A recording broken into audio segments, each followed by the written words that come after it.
Salut à tous et bienvenue pour cette nouvelle vidéo parlant du sport au cinéma. Aujourd'hui, nous allons nous intéresser aux arts martiaux à l'écran. Alors installe-toi bien et bon visionnage.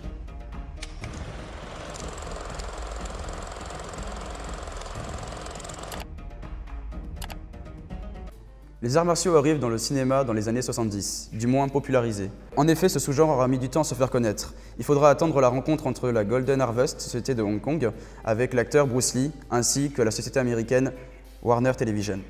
Et pour ce qui est de Bruce Lee, comment il s'est fait connaître, c'est par une démonstration de Kung-Fu à Long Beach en 1964 qui lui a permis de se faire connaître dans le milieu du cinéma en jouant un rôle de faire-valoir dans une série américaine intitulée The Green Hornets, le frelon vert en français.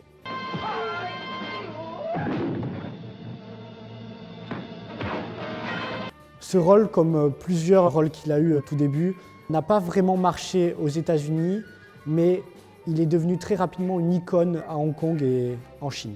Bruce Lee a été rapidement repéré et invité à Hong Kong par Raymond Chow, un réalisateur local et le créateur de la Golden Harvest.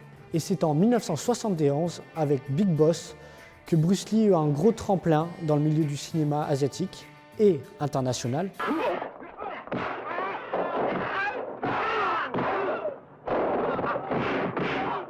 Et c'est en 1973, avec le film Opération Dragon, réalisé par la Golden Harvest et en coproduction avec la Warner Television, Bruce Lee eut un tremplin international et est devenu une légende dans le milieu du cinéma.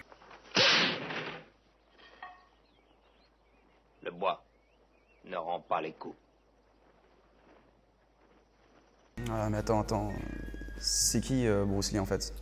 Pour ceux qui l'ignorent, Bruce Lee est né en 1940 et est prématurément mort en 1973. À la mort de Bruce Lee, les studios de Hong Kong se mirent très vite à chercher un nouveau héros. C'est un certain Willie Chan, producteur et réalisateur, qui s'est souvenu de ce jeune Jackie Chan, qui par la suite deviendra au final son agent et l'introduira au final au rôle de Bruce Lee.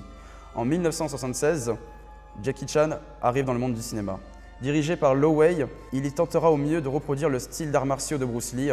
Malheureusement, le film ne sera pas une grande réussite au box-office, car Jackie Chan ayant beaucoup de mal à reproduire le style d'arts martiaux de Bruce Lee, qui est plus fort, plus rapide, plus renfermé, qui est totalement à l'opposé au final de celui de Jackie Chan, qui a un côté beaucoup plus comique, qui aime l'action, qui est très doué, mais qui restera pour la peine moins puissant que celui de Bruce Lee. En 1978, Weng Wo-ping réalise un film avec Jackie Chan où pour la première fois Jackie Chan a la main mise au niveau des cascades et de la réalisation. Et tadam, le chinois se déchaîne sort et séduit le public de Hong Kong. Ce nouveau style de kung-fu en plein de comédie est une nouvelle bouffée d'air frais au final pour le public.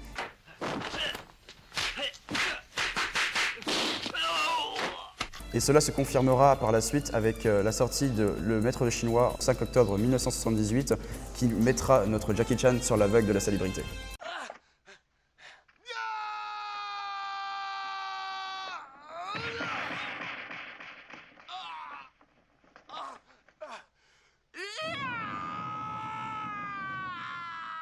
Dans les années suivantes, Jackie Chan va percer dans le cinéma asiatique avec son propre style à lui, avec toujours son côté comique, mais qui ne va pas vraiment passer dans le niveau international du cinéma, puisque quand il arrive pour faire son premier film aux États-Unis, qui est Le Chinois, ça ne va pas marcher du tout parce qu'il n'aura aucune mainmise au niveau des cascades qui seront tout le temps imposées et même pas au niveau des choix scénaristiques. Il faudra attendre 1998 pour que Jackie Chan sur un plateau de tournage ait beaucoup plus de liberté sur son travail de cascadeur et sur les scènes d'action.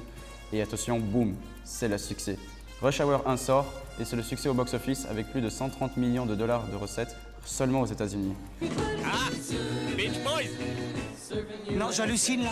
T'avises jamais de mettre tes pattes sur la radio d'un black. C'est au final l'événement qui va porter notre Jackie sur cette célébrité, sur tout ce qui fera de lui au final une légende et il ne s'arrêtera plus à partir de ce jour de faire des films, que ce soit à Hong Kong ou bien aux États-Unis.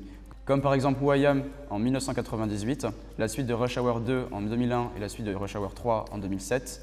Nous avons Shanghai Kid en 2000 ou bien par exemple Le Royaume Interdit en 2008. Aujourd'hui, avec le temps, beaucoup d'acteurs de films d'action, d'arts martiaux ont su créer leur propre style et pas être une copie de Bruce Lee ou de Jackie Chan, comme Jean-Claude Van Damme, Chuck Norris, Jet Li. Cependant, certains studios veulent refaire des films d'arts martiaux et d'action à la Bruce Lee, Jackie Chan et tout ça, mais ça se passe souvent très mal, que ce soit au niveau box-office et au niveau des fans.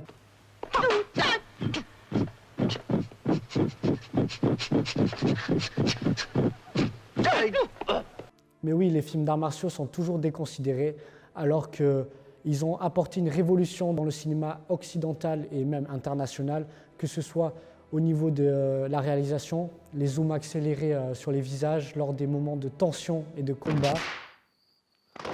Et avec sa queue, il frappe. Bruce Lee a révolutionné le cinéma d'arts martiaux et d'action. Jusqu'à aujourd'hui, le cinéma hollywoodien s'inspire clairement de Bruce Lee. De la même manière qu'on ne pourra plus filmer des scènes de voiture de la même façon après le film Mad Max, on ne pourra plus filmer un combat entre deux individus de la même façon après les films à la Bruce Lee.